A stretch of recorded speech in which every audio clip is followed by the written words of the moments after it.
নমস্কার, আমি ডক্টর সুদীপ পাল, internal medicine বিশেষজ্ঞ। তো এখন যে বিষয়টা নিয়ে খুব চারদিকে আলোচনা হচ্ছে যে বিশেষ করে এই গ্রীষ্মের সময় আমরা কিভাবে সুস্থ থাকব। বিশেষ করে প্রথম কথা যেটাই বলার যে যখন তীব্র গরম চলছে তখন অন্তত দুপুরবেলা 11টা থেকে 3টের মধ্যে প্রয়োজন না হলে ঘর থেকে বেরোবেন না।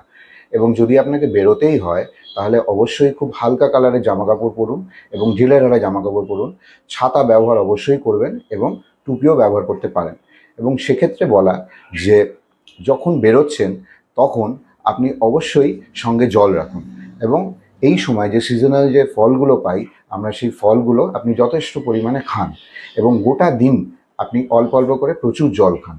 এবং আপনি কি করে বুঝবেন যে আপনার জল খাওয়ার পরিমাণ ঠিক হচ্ছে কিনা? আপনি দেখবেন যে আপনার ইউরিন আউটপুটটা ঠিকঠাক হচ্ছে কিনা। যদি দেখেন যে আপনার ইউরিনের পরিমাণ কম হচ্ছে তাহলে জানবেন আপনার এই গ্রীষ্মে জলের পরিমাণ কিন্তু ঠিকঠাক হচ্ছে না। সেই জন্য অবশ্যই প্রচুর পরিমাণে জল খান। এই সময় তরমুজ, জামরুল এবং বিভিন্ন রকমের যে জলীয় ফল তৈরি হয় সেই ফলগুলো কিন্তু প্রকৃতি আমাদের জন্যই তৈরি করে, যাতে এই গ্রীষ্মে আমাদের জলের অভাবটা পূর্ণ হয়। তো সেই জন্য অবশ্যই যেটা বলবো যে এগুলো আপনারা প্রচুর পরিমাণে খান। এবং এখন একটা বিষয় খুব চারদিকে শোনা যাচ্ছে, যেটাকে বলা হচ্ছে হিট স্ট্রোক। যে আমরা প্রচুরক্ষণ যদি হঠাৎ ডাইরেক্ট সানের নিচে থাকি তাহলে দেখা যাচ্ছে হঠাৎ করে টেম্পারেচার বেড়ে যাচ্ছে এবং পেশেন্ট হঠাৎ করে সেন্সেস হয়ে যাচ্ছে। এটাকে হিট স্ট্রোক বলে।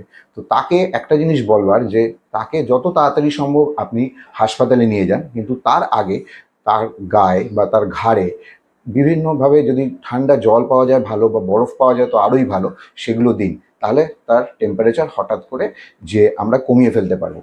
একটা জিনিস বলা এখানে খুব জরুরি, যে এই রকম পেশেন্ট, হিট স্ট্রোকের পেশেন্ট যে প্রায় আনকনশিয়াস হয়ে রয়েছে, তাকে কোনোভাবেই কিন্তু জল খাওয়ানোর চেষ্টা করবেন না।